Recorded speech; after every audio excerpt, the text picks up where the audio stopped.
I lived a dream life with my girlfriend, and now she asks to break up without reason. My girlfriend Kelly, 21, Beth, has been acting kind of off lately, and now she's asking for a break. I didn't handle it well, and I could really use some advice on what to do next. Let me give you the long version. I'm Jason, 20M, and I met Kelly while I was at a soccer tournament in another country. I was just 13 back then, and honestly, girls were the last thing on my mind at the time. I was playing 2 sports, getting ready to start high school. Yeah, I graduated at 16, and just focused on the game. Her younger brother was also in the tournament, which is how we crossed paths. I still remember how we met like it was yesterday. I was walking down the hallway of the hotel, heading toward the lobby, when I spotted 2 stunning girls coming my way. To my right, there was this tall, curvy girl with sandy blonde hair, exuding serious confidence. And on my left was this adorable girl with bleach blonde curly hair, big green eyes, and these fairy-like features. To my surprise, they stopped in front of me, and the cute one, Kelly, said, "Hey, Jason, how are you feeling?" I must have looked so confused because she just smiled at me, holding out her drink, and asked if I wanted a sip. I thanked her but told her I was just going to the lobby to grab a soda. Without missing a beat, both girls said, "Great, we'll come with you." Now, I was super shy back then and had no clue how to act around girls. All I could muster was a quiet "sure," and we started walking. They flanked me, one on each side, chatting across me like I wasn't even there. Kelly explained to her friend how she knew me through her brother.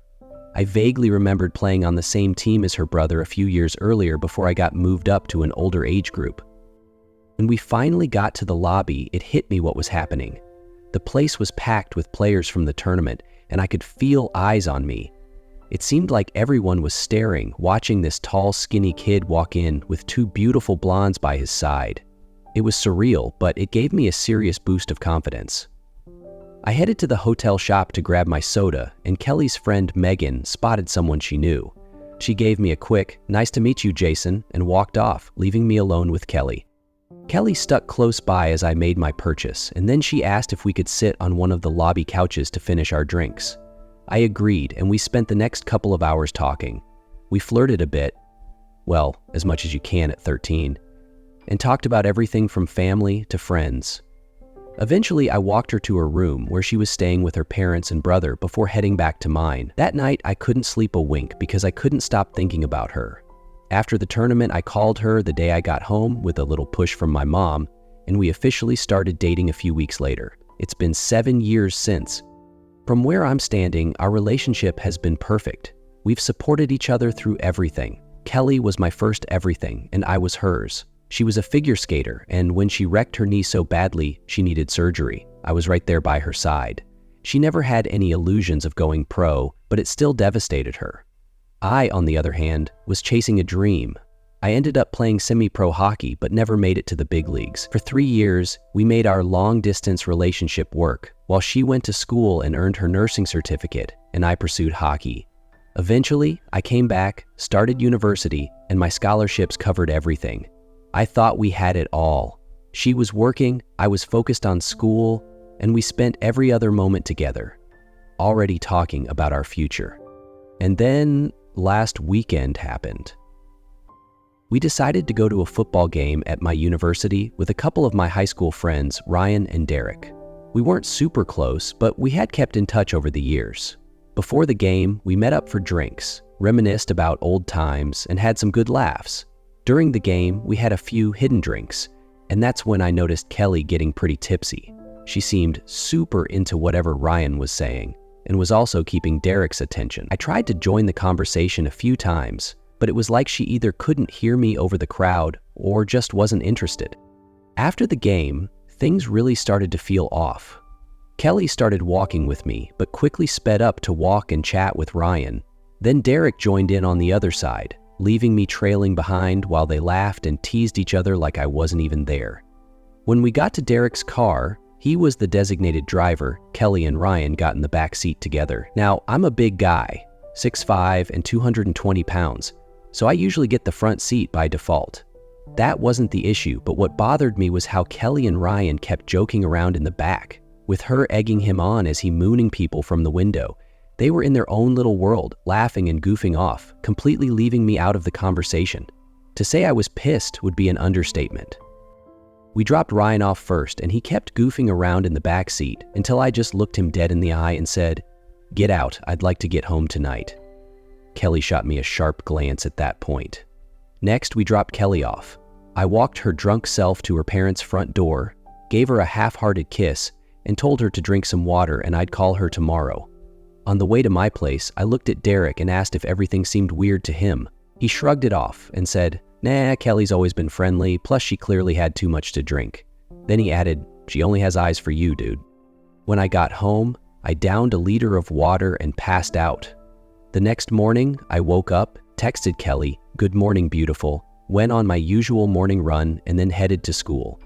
She texted me around 10 a.m. saying, "Good morning, I'm so hungover and my shift starts in an hour. I'll call you around 8 tonight after I get home." I finished my classes at 3 p.m., stuck around the university until 6, catching up on readings and organizing notes. I decided to grab her favorite fast food on my way to her parents' place since I knew we were about to have a serious conversation. This wasn't the first time I had to talk to her about being overly flirty when she drank. Back in high school, we'd had a couple of similar conversations. She had always owned up to her behavior, apologized, cried, and reassured me she loved me and would never hurt me. I was expecting the same this time, but things didn't go as I thought they would. She pulled up to her parents' house around 7:45 p.m., and I was waiting for her on the porch. I was a little surprised to see her still on her phone when she parked. She didn't even notice me until I stood up and the porch light turned on. She glanced at me before looking back at her dashboard, saying goodbye to whoever was on the phone. I held up the bag of food and said, "Thought you might be hungry and we could eat while we talk." She walked up, hugged me, looked into my eyes, and in a raspy voice simply said, "I know." She took my hand and led me to the porch, and right then, I knew in my gut, this wasn't going to be our usual talk. As soon as we sat down, I went straight for it. "What was up with you last night?" She looked at me with a sad expression and said, "I know, I got caught up in old high school memories, you know. I was just reminiscing about hanging out with those guys, smoking pot and playing drinking games." Then she added with a small smile, "I kind of miss those days when all we had to think about was having fun." I shot back sarcastically, "Yeah, well, it looked like you were having a great time with Ryan last night." She buried her face in her hands and whispered, "Sorry." I leaned in closer, trying to catch her eye, and said, "What was that? I didn't quite hear you." And then she snapped. She stood up screaming, "I said, I'm sorry, Jason. Did you hear that?" I wasn't ready for that. She had never yelled at me before, and I just sat there, stunned. As she stood there, shaking, she said the words I wasn't prepared for. "I think we need to take a break." I just stared up at her, struggling to process what she was saying. Then she started talking again, but I couldn't hear a word. It was like my brain shut off, and all I could hear was this loud ringing in my ears. By the time the ringing stopped, she was already crying, and to be honest, so was I. Somehow I managed to ask, "So, are we done?" She put her hands on my face, and the warmth felt like a wave of comfort. She rested her forehead against mine, and her familiar scent surrounded me. In a soft voice, she said, "I hope not. I just need to know what life is like without you. We've been together for 7 years, and I don't know what I want in a relationship. All I know is what we do and what we've done. Don't you ever wonder if you want something different?" That hit me like a punch in the gut. I stood up, towering over her, and snapped, "So you want to date other people but don't think we're done?" She collapsed into her chair, curling into a ball, and all I wanted to do was reach out and hold her, but I stopped myself. She just kept sobbing, "No, no, no, no." Then she blurted out, "Do you realize that we haven't gone a single day in the past 7 years without talking?" I shot back, "Why wouldn't we talk?" She replied quietly, "I need to figure out who I am, Jason."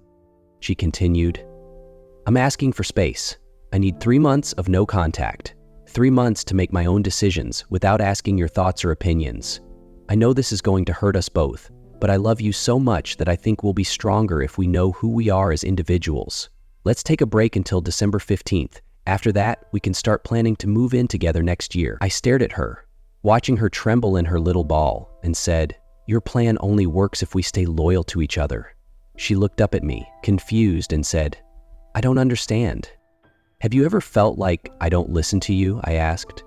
"No," she answered. "Have we ever made decisions about us without talking them over first?" She shook her head. "No, we talk about everything, Jason." I softened my gaze and said, "I know I'm demanding, and I expect a lot from myself and you. But you're the most important person in my life. You've taught me empathy, and you've shown me that life isn't just a straight path. We've gone through so much together, and I can't imagine who I'd be without you. My point is, if we can make choices over the next 3 months with each other in mind, maybe this will help, but we have to stay loyal to each other even during the no contact. Does that make sense?" And that's when she tore my heart out. She looked at me and said, "I'm not sure that thinking about you during this time will help, Jason. You'll always be in my heart, but I need to make my choices without considering you." That's when I got up and walked away, muttering, "I hope you're still my love on December 15th. I could hear her crying as I got into my car and drove off. So, here I am, a complete wreck, asking one simple question. What should I do? I posted 3 days ago about my girlfriend of 7 years demanding a 3-month period of no contact so we could take a break from each other. I want to thank everyone who took the time to read and respond to my post. I know it was long, but writing it all out helped me focus on the journey we've been through so far. After rereading the conversation multiple times, I've come to a conclusion that I disagree with most of the responses I received. I don't believe Kelly has someone else in her heart or mind. I really hope I don't end up doing one of those Reddit "you were right" posts, but here's what I'm thinking. First of all, I can't see how she would have had time for anyone else in the past 1.5 years. We've been practically inseparable. Second, my gut has never let me down when it comes to her. It might sound strange, especially since I'm a pretty logical person, but I can't deny it.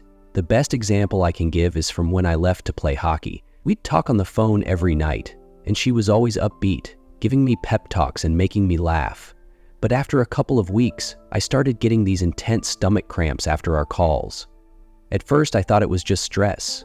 But then my friends started texting me, saying Kelly wasn't herself at school. She wasn't sticking around to chat with anyone, and they described her as looking like a zombie. I called her mom, and sure enough, Kelly was struggling with separation anxiety or something like that. Her mom thanked me for letting her know, and just like that, my gut feeling disappeared. Long story short, my gut has always been right, and right now, it's not my gut that's acting up, it's my heart, and it's shattered. Fuck my life. Now for the update and the reason I'm posting again. I spent all of Sunday in a panic. I texted Kelly at least 100 times and tried calling her at least 20 more. I even tried sending her an email, but it bounced back. I'm clearly blocked on everything, and it hurts more than I can explain. I really don't understand the point of what's happening. I get the whole no contact thing when people break up, but why is she doing this on a break?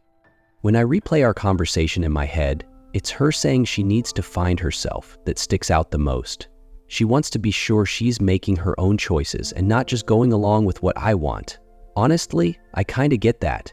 I've been on sports teams my whole life, and it's easy to just sit back and let the group decide everything. If you never speak up, you never have to worry about causing conflict or rocking the boat. But eventually, you start to feel like you're not even participating anymore. That's when resentment creeps in, and you become uninterested. Neither of those things is good for a team or a relationship. That said, I don't for a second believe Kelly has become resentful or lost interest in our relationship. I'm honestly skeptical that she even feels unheard in any way. I'm just completely baffled by what's happening. What's the purpose of no contact? Why can't I send her a couple of texts a day? I don't see why I can't just remind her she's always in my heart and on my mind. If anyone has insight into this, I really appreciate it. Monday was rough.